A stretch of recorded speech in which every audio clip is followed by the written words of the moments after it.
quand vous parlez d'hôtel continental, pour un président qui a une résidence à côté, qui paye? Qui paye? Est-ce que c'est la fortune publique qui paye? Ou alors c'est le président qui paye de son propre salaire? On est dans une histoire où la République est devenue du Cameroun la République des indisciplinés. Et il n'y a personne qui coordonne. Qui aujourd'hui peut nous présenter la visibilité, n'est-ce pas, du pouvoir exécutif? Il n'y en a pas. Lorsque vous avez dépassé un certain nombre de jours et vous êtes président de la République, on ne vous voit pas. On peut penser que les dépenses sont frivoles. Mesdames et messieurs, bienvenue une fois de plus sur notre chaîne Kamer Today. Laissez un commentaire si ça vous intéresse. N'oubliez surtout pas de liker et de vous abonner si ce n'est pas encore fait. Durant une période de 7 mois, Soulé Uyonolo s'est laissé pousser la barbichette. Mais de peur d'être confondu à un fou sur le chemin, il a été obligé, presque mani militari, de se la faire couper. C'était sans compter sur le président de la République qui enchaîne des records. Soulé se pose des questions. En l'absence du chef de l'État, qui gère le pays? 50 jours après, qui paye les factures du président de la République à l'hôtel continental. 50 jours après, Soulé ne veut pas contribuer pour une forfaiture pareille. À l'absence du chef de l'État, le Cameroun va dans tous les sens. Chacun a son petit roi où il est assis. Ferdinand, Ayolo, Baboké, Chantal, Nathalie Moudiki à la SNH qui infantilise les Camerounais en longueur de journée. La République est devenue une République des indisciplinés. Soulé a lâché le mot. La République des indisciplinés. Voilà avec quoi il faut compter désormais. Chacun fait ce qu'il veut. Le chat parti, les souris peuvent pinguisser en longueur de journée. Les choses vont dans tous les sens. Un remaniement ministériel qu'on attend depuis plus de 7 mois. Qui n'arrive jamais. Des vrais ou des faux décrets en longueur de journée. Qui gère le pays? Certainement pas le Premier ministre, aujourd'hui très invisibilisé et qui n'est réduit qu'à quelques inaugurations de basse besogne. Mesdames et messieurs, je ne vais pas vous en dire plus. Vous allez écouter Uyonolo remonter contre ses amis d'hier. Mesdames et messieurs, Soulé. Moi, je voudrais rapidement prendre le contre-coup de Roger Kiel. Parce que quand il cite le président Amadou Ahidjo, nous étions jeunes, et il y avait des hommes de pouvoir qui pouvaient valablement conduire le pays quand le président Ahidjo n'était pas là. On avait les Aïssi Bodo Victor, on avait, comment il s'appelait, Samuel Ebois. On avait Biya lui-même. On avait Biya lui-même. Ils étaient nombreux, n'est-ce pas? C'est-à-dire que ce n'était pas le genre où le chat partit, les souris dansent, les souris volent, ils pillent, hein, ils braquent, n'est-ce pas, la fortune publique. Ce n'était pas le genre où, quand le président Ahidjo n'est pas là, les premiers à se culbuter les fesses et le crâne, c'était ses propres proches collaborateurs. Donc il faut faire une différence. Le président Biya est le dernier des Mohicans, n'est-ce pas, le dernier de l'équipe Amadou Ahidjo. Et aujourd'hui, qui n'est pas là, ça pose un problème, surtout qu'il y a une opacité des services de la présidence. Au niveau, il n'y a pas de communication.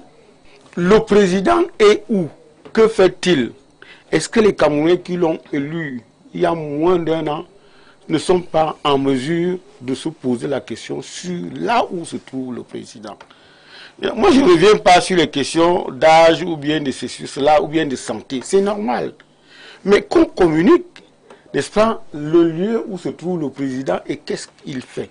Première chose. La deuxième chose que je voudrais dire, vous savez que nous avons un président plus ou moins Jupiter, qui est le président, qui est le vrai ministre des marchés publics, qui est le vrai ministre de la Défense, qui est le vrai ministre des Relations extérieures, qui est le vrai ministre des ministères, n'est-ce pas, de souveraineté, qui est le vrai CED.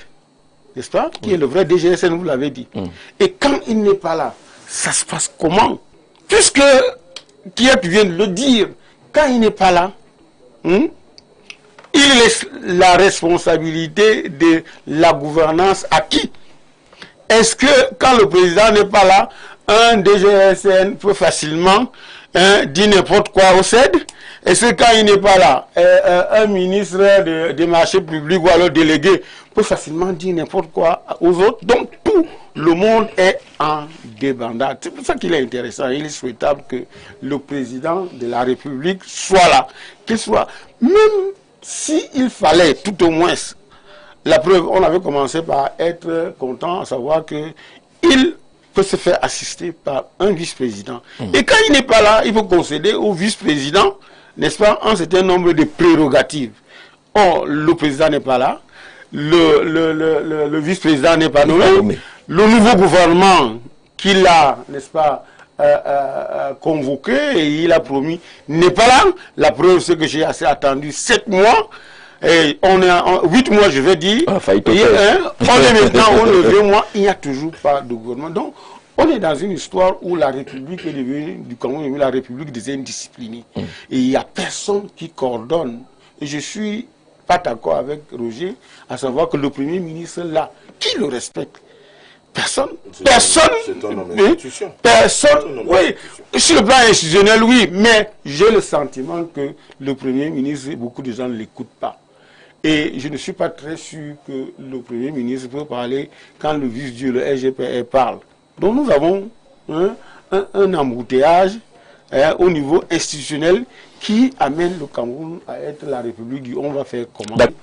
Lorsqu'il y a eu le problème des faux décrets, l'argument qu'on a présenté était celui de dire que le président ne peut pas être là où il est et nommer un vice-président et nommer un gouvernement. Donc il fallait, les gens nous opposaient le fait que le président doit être absolument à Yaoundé pour le faire. Ce qui est assez discutable quand même. Mais non, nous sommes aussi dans une situation où la signature du président est critiquée, contestée. Comment faire savoir aux uns aux autres et comment ne pas être d'accord avec Valère que si cette histoire, tous les textes qui sont signés à Yaoundé, alors que le président est là où il est, où personne ne connaît, ne sont pas des textes que lui-même ne connaît pas. Qui ne reconnaît pas avoir signé. Donc le n'a pas manifesté, il n'a pas dit qu'il ne reconnaît pas. Est-ce qu'il est d'abord au courant? Non, on ne dira pas qu'il n'est pas au courant. On ne dira pas qu'il n'est pas au courant quand même. Il vient de suivre quelque chose d'extraordinaire. C'est que non seulement lui et le professeur Biloa, c'est terrible. C'est-à-dire, il me rappelle simplement 2 ouvrages. Celui de Pierre Flambeau Ngaya, Cameroun qui gouverne. N'est-ce pas? Et celui de Luc Sunjung, conseiller spécial du président de la République, l'État ailleurs. Lorsqu'on réduit le fonctionnement d'un État où on m'a dit, n'est-ce pas? Parce que quand il dit ça, on m'a dit, ça a quelle valeur de crédibilité? Aucune. Lorsque M. Biloua dit le président travaille, il fait ceci, ça a quelle valeur? Ce sont vos lunettes, aucune valeur de crédibilité. Aucune valeur. Permettez, vous avez parlé, je vous laisse. Je vous écoute. Parce que vous venez être l'inventeur Merlin ici. Un journaliste a des capacités d'avoir de l'information, d'investigation. Un bon journaliste est informé et renseigné. Merci Roger, allez-y sous les. Quand vous parlez, je vous respecte. Je vous respecte aussi. D'accord. Donc, vous laissez mon temps de parole. J'ai discuté de la parole. S'il pense que c'est mon tour de parole, vous laissez. Ne venez pas. Vous avez l'art de crier, n'est-ce pas, des chimères. Respectez ce plateau, il est sérieux. Sous la lozère. On m'a dit, il y a des gens qui savent, ils me disent que les Suisses, tout ça là, ça relève de quoi? Ça relève des fantasmes ou alors des légendes urbaines. Nous avons besoin d'une communication institutionnelle.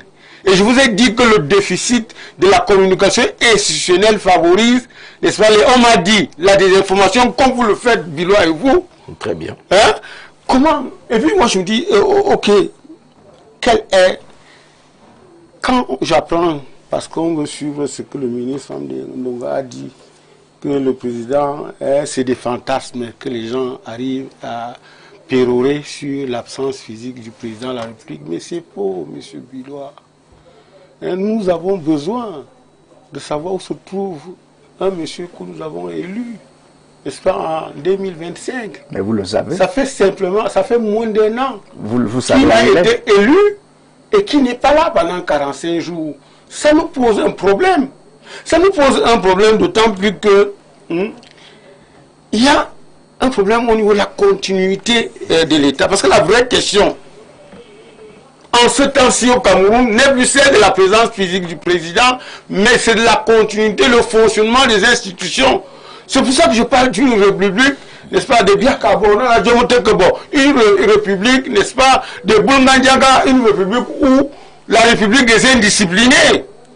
Mais, professeur Bilois, lorsque le président n'est pas là, il y a des conséquences politiques, n'est-ce pas?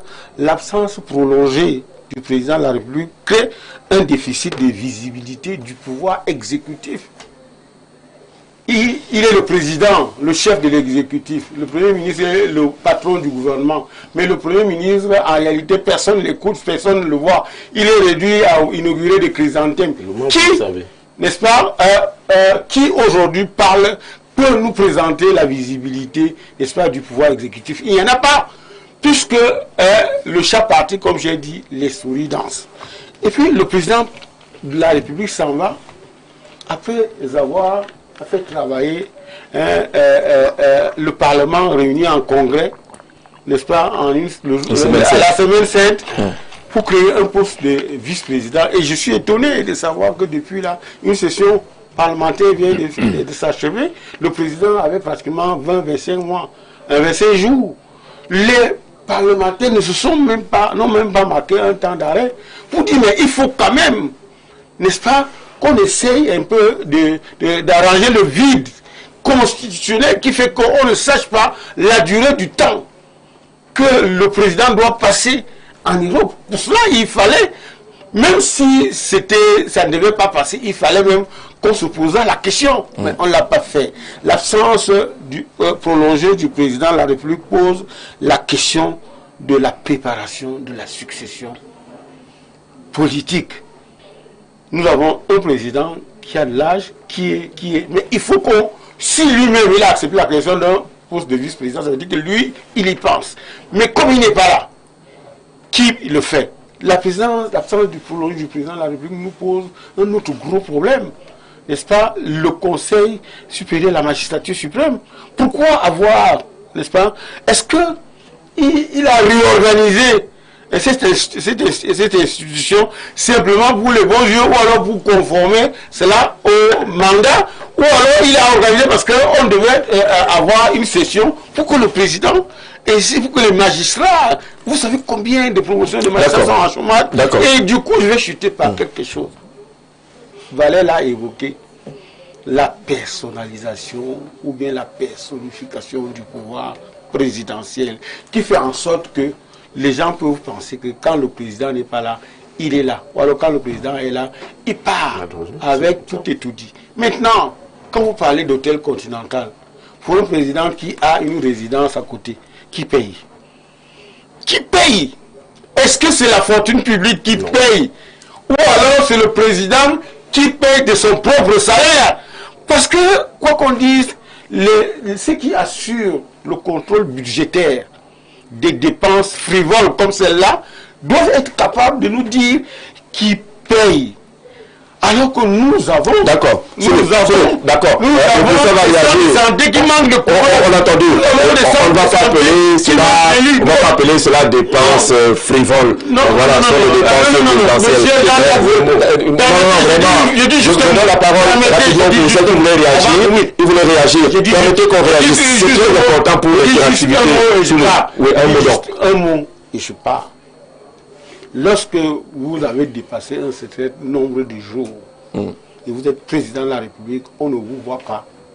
On peut penser que les dépenses sont frivoles. D'accord. Professeur.